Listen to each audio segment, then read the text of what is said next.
Masa pendudukan Jepang di Indonesia terbilang singkat. Jika dibandingkan Belanda yang menjajah Indonesia hampir 3,5 abad lamanya, Jepang menjajah Indonesia hanya dalam 3,5 tahun. Namun, pendudukan Dai Nippon di Indonesia secara dramatis mengubah tatanan sosial dan budaya yang ditinggalkan Belanda atas negeri ini. Imperialisme kaum Eropa yang selama berabad-abad menjajah Nusantara seketika berhenti.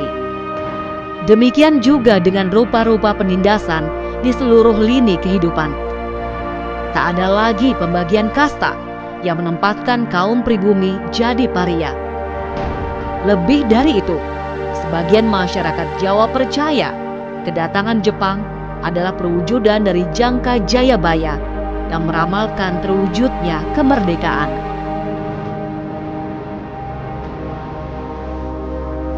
Bangkitnya harga diri dan kebanggaan sebagai bangsa Indonesia itu tentu saja adalah bagian dari narasi besar Jepang yang menyatakan diri sebagai saudara tua sesama ras Asia.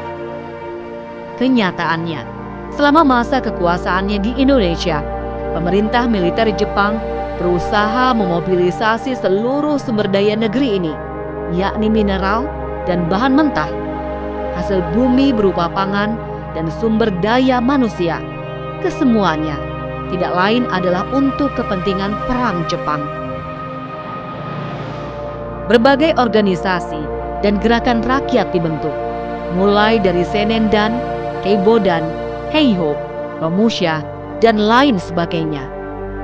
Sampai akhirnya, tahun 1943, Angkatan Perang Jepang mulai berada pada posisi yang sulit dan berat.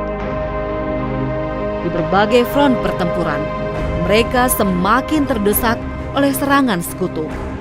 Satu demi satu, garis pertahanan Dai Nippon jatuh.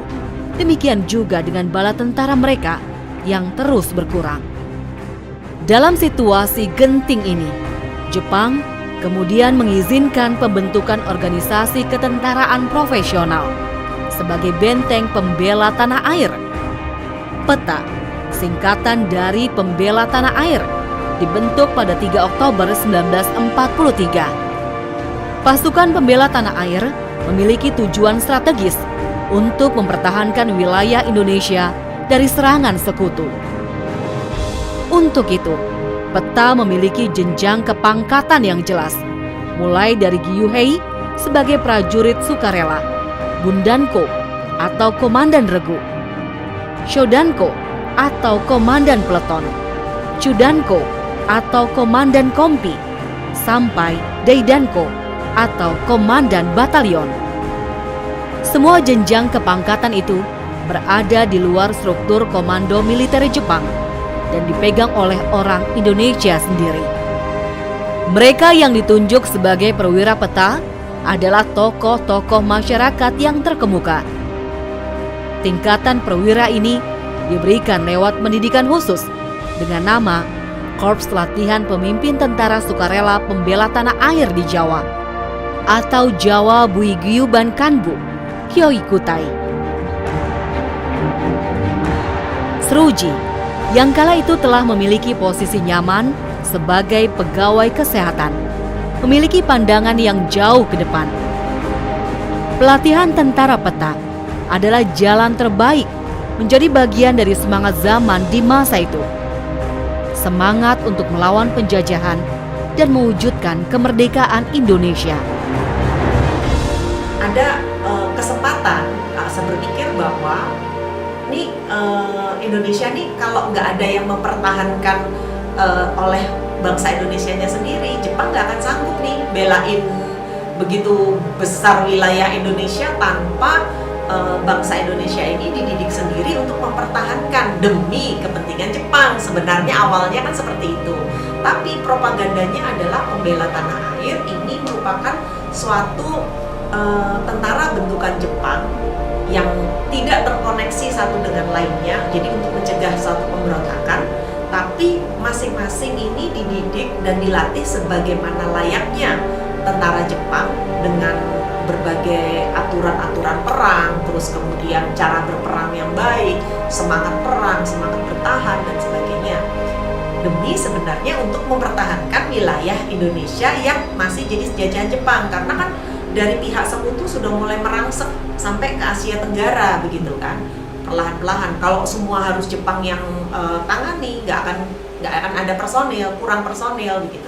Dan inilah kesempatan untuk memberikan kepada masyarakat Indonesia untuk dapat pelatihan pendidikan kemiliteran yang benar begitu kan. Selama ini kan bangsa Indonesia itu dapat pelatihan dari Belanda, golongan rendah untuk pasukan Kenil. Tapi berbeda karena tidak untuk mempertahankan wilayahnya sendiri. Kalau ini Jepang sudah membangkitkan dan menyatakan bahwa pembela tanah air, untuk membela tanah air kita sendiri. Nah, disitulah yang mendorong Pak Suji pada waktu itu memutuskan untuk berhenti sebagai Mantri Malaria, di mana Mantri Malaria pada saat itu posisinya cukup bagus ya untuk statusnya di masyarakat, bahwa ini berbeda. Jadi sudah lama ini jadi tentara, tapi kalau membela Belanda pokoknya mati-matian nggak mau gitu kan. Cuman kalau ingin jadi pembela tanah air, kan membela tanah air kita sendiri gitu kan. Nah, akhirnya masuklah ke pelatihan pendidikan peta angkatan pertama di Bogor. Sruji menjadi satu dari 850 orang angkatan pertama pelatihan tentara peta di Bogor. Ia tergabung dalam Kompi 1 yang dipersiapkan untuk